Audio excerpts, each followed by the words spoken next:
Algo enorme entrou perto da costa da China e criou o efeito de uma frota de invasão inteira. Uma via navegável de 180 quilômetros de largura, o Estreito de Taiwan, o ponto de ruptura mais perigoso do mundo. A China havia declarado isso intocável. O objetivo de Xi era simples: bloquear Taiwan, estabelecer presença militar nas ilhas, manter o Japão e os Estados Unidos longe dessas águas e, gradualmente, transformar o estreito em um mar interno da China.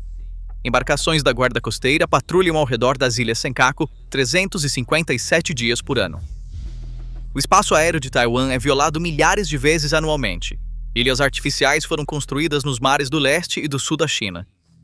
O plano parecia estar funcionando, mas esse plano foi quebrado, e com um estrondo massivo. 17 de abril de 2026, o destroyer japonês JOS Ikazuchi entrou no Estreito de Taiwan com seu transponder AIS desligado. Por 14 horas, navegou 130 quilômetros da costa continental chinesa através de águas que Pequim chama de seu mar interno. Um único navio, mas a reação de Pequim foi como se uma frota inteira tivesse sido enviada. E o momento não foi coincidência. A travessia ocorreu no 131º aniversário do Tratado de Shimonoseki de 1895, o tratado que deu Taiwan ao Japão. A China observou, mas não conseguiu impedir, protestou, mas não conseguiu bloquear, publicou imagens de drones, mas não conseguiu fazer o navio voltar e no dia seguinte enviou seu próprio destroyer pelo Estreito de Yokohama do Japão como uma mensagem de dissuasão. Mas isso não foi um sinal de poder, mas de desespero, porque não se trata apenas de um navio. A China já está pressionada de todas as direções. Frotas dos Estados Unidos do Norte, Taiwan do Leste, mísseis americanos nas Filipinas do Sul, submarinos da AUKUS do Sudeste, um anel de cerco apertando a cada dia. E o Japão juntou-se a esse anel, não mais alvo da China, mas o pesadelo da China. E por trás desse desespero, desse pânico, está uma ferida muito profunda. Quando o porta-voz do Ministério da Defesa da China, Zhang Xiaogang, disse "sofrimento indescritível", e o porta-voz do Ministério das Relações Exteriores, Guo Jiakun, disse "provocação deliberada, erro após erro". Essas não eram objeções diplomáticas padrão. Esses eram sons de medo. E para entender a origem desse medo, considere isto. A Marinha dos Estados Unidos transita por este estreito regularmente. Grã-Bretanha, França, Canadá, Alemanha, Austrália, todos já passaram por aqui. Pequim protesta toda vez, mas nunca menciona a Segunda Guerra Mundial. O Japão envia um único destroyer, e a China traz à tona eventos de 80 anos atrás. Essa diferença não é coincidência, seu nome, arma histórica. Na memória coletiva da China, o Japão significa os dias sombrios de 1937, a ocupação da Manchúria, 50 milhões de baixas. Essa memória é a base da narrativa de fundação do Partido Comunista. Nós salvamos vocês dos japoneses. E agora que o Japão está se rearmando, para Pequim, isso não é um rival estratégico ficando mais forte. É um pesadelo histórico voltando. E a crise de Takaichi aprofundou esse pânico. Em novembro de 2025, o cônsul-geral da China em Osaka postou no X: "Aquele pescoço imundo entrou por conta própria. Vou cortá-lo sem hesitação." Uma ameaça de decapitação de um diplomata contra um primeiro-ministro em exercício. A postagem foi deletada. Pequim nunca condenou pessoalmente Xue Jian. Então veio a proibição de frutos do mar, restrições a turistas, confrontos diplomáticos na ONU, tudo de uma vez. Mas há algo que a China não quer mostrar: sua própria decadência interna. Xi Jinping está conduzindo a maior purga militar desde a Revolução Cultural. O vice-presidente da Comissão Militar Central, He Weidong, foi removido. O comandante do Teatro Oriental foi expurgado. 2 comandantes consecutivos da Força de Foguetes foram derrubados. O próprio comandante que lideraria uma invasão a Taiwan foi demitido. A população diminuiu em 3.390.000 em 2025, a maior queda desde a fome de Mao. Os nascimentos caíram 17%, menos bebês em números absolutos do que o Japão, apesar de ter 10 vezes a população. O investimento imobiliário colapsou 17%. O Exército de Libertação Popular não luta uma guerra há 45 anos, e as armas econômicas da China estão cortando dos dois lados. A proibição de frutos do mar atingiu os pescadores japoneses, mas também fechou as próprias fábricas de processamento da China. As restrições de exportação de galho e germânio visaram o Japão. mas também desaceleraram a própria indústria de chips da China, que depende de equipamentos de semicondutores japoneses. As restrições turísticas reduziram os gastos de 7,5 milhões de turistas chineses, retirando também o dinheiro dos próprios cidadãos da China do Japão. Cada arma econômica fere quem a maneja. Para entender o pânico de Pequim, basta olhar o mapa. A China está dentro de uma prisão natural.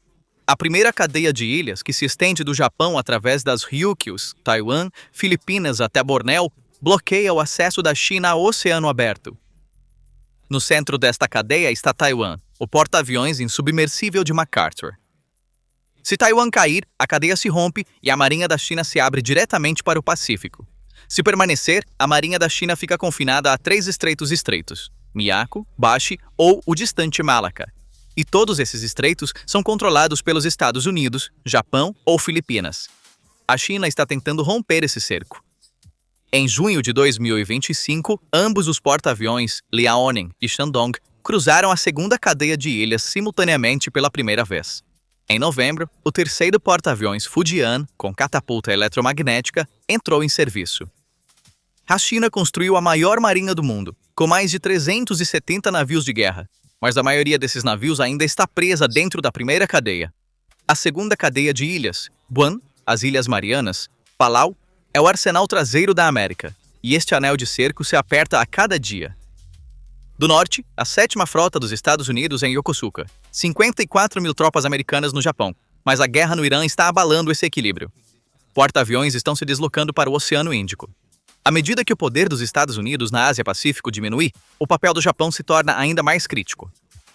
Do leste, a Marinha dos Estados Unidos transita regularmente pelo Estreito de Taiwan. E agora não apenas os Estados Unidos, mas também a Grã-Bretanha, França, Canadá, Alemanha, Austrália e Nova Zelândia transitam. O que antes apenas a América fazia, agora 7 países fazem. Do sul, 9 bases EDK nas Filipinas, 4 no norte de Luzon voltadas para o Canal de Bashi. A bateria de mísseis Typhoon do Exército dos Estados Unidos em Luzon, Tomahawk e SM-6 com alcance de até 2.500 quilômetros. Esses mísseis cobrem diretamente as bases navais chinesas na costa sul. Sistema antinavio não tripulado NESIS do Corpo de Fuzileiros Navais em Batanes. Balikatan 2026, atualmente em andamento, o maior de todos. 17 mil tropas, um exercício de afundamento de navio, e a primeira participação do Japão como força de combate, com 1.400 soldados e mísseis antinavio tipo 88. Do sudeste, AUKUS, 3 transferências de submarinos nucleares da classe Virgínia para a Austrália aprovadas. Em profundidade estratégica, 5 mil fuzileiros navais se movendo para Guam. Um sistema de defesa em camadas de 10 bilhões de dólares em construção. Aegis Ashore, THAAD, Patriot, Typhoon todos juntos. Radar além do horizonte sendo construído em Palau. O campo norte de Antinium, o mesmo aeródromo que lançou as bombas atômicas de Hiroshima e Nagasaki na Segunda Guerra Mundial, está sendo reconstruído 80 anos depois. 20 milhões de pés quadrados de pista restaurados. F-35Bs já em operação. Os americanos estão reabrindo o mesmo campo de aviação que bombardeou o Japão para usar contra a China. A história às vezes se repete de forma irônica. E uma guerra silenciosa já acontece em torno das Ilhas Senkaku. Em 2025, embarcações da Guarda Costeira Chinesa estiveram presentes 357 dias, quase todos os dias do ano. Ocorreram intrusões territoriais em 32 dias. Em março, um único par de embarcações da Guarda Costeira Chinesa permaneceu 92 horas, quase 4 dias, dentro das águas territoriais japonesas. Todos os navios da Guarda Costeira Chinesa agora carregam canhões automáticos de 76 mm. Esses não são navios da Guarda Costeira, são navios de guerra de zona cinzenta. E em junho de 2025, um helicóptero da Guarda Costeira Chinesa voou dentro dos limites territoriais de Senkaku. Caças japoneses decolaram em emergência. O Japão já vive em uma zona de fricção ativa com a China. Quando Pequim olha para o mapa, vê uma prisão. E o mais novo guardião dessa prisão, o Japão, pacifista por 80 anos. E vamos ver como o Japão está preenchendo esse papel de guardião, porque o que construiu silenciosamente nos últimos 3 anos é extraordinário. A primeira-ministra Takaichi, em novembro de 2025, equiparou um ataque a Taiwan a um ataque ao Japão, a declaração mais ousada de um líder japonês na era pós-guerra, e ela concretizou essas palavras. Em fevereiro de 2026, ela conquistou a maioria parlamentar de 2/3 necessária para emendar o artigo 9 da Constituição.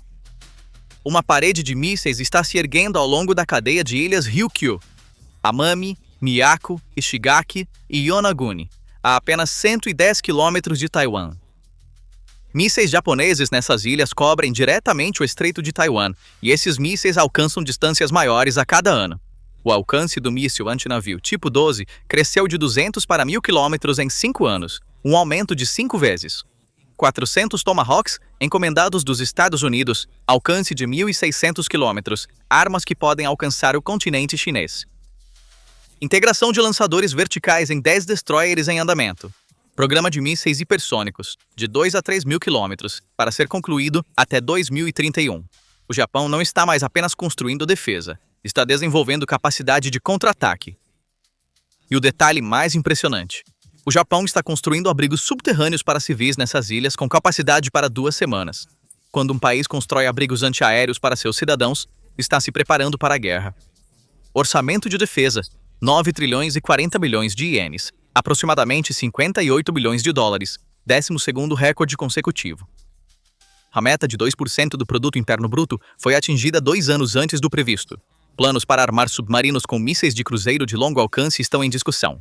O ministro da Defesa Koizumi visitou pessoalmente Yonaguni e pediu um debate sobre submarinos movidos à energia nuclear. E no dia 17 de abril, no mesmo dia em que o JOS Kazuchi atravessou o estreito, começaram as sessões de trabalho para a emenda constitucional. 2 fronts, mesmo dia.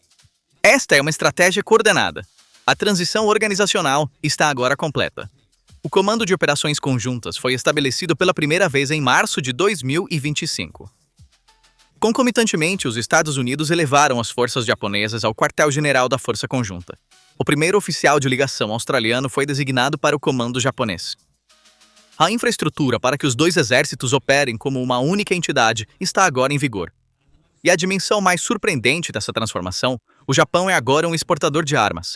Há uma década, não podia vender armas nem mesmo para aliados. Agora está construindo a futura Marinha da Austrália. Em agosto de 2025, a Austrália encomendou 11 fragatas da classe Mogami no valor de 10 bilhões de dólares australianos, a primeira grande exportação de plataforma de combate do Japão desde a Segunda Guerra Mundial. Em novembro de 2025, a primeira exportação de armas letais do Japão, mísseis interceptores Mitsubishi PAC-3 enviados para os Estados Unidos, o caça de 6ª geração GCAP Reino Unido e Itália projetado para exportação para 15 países.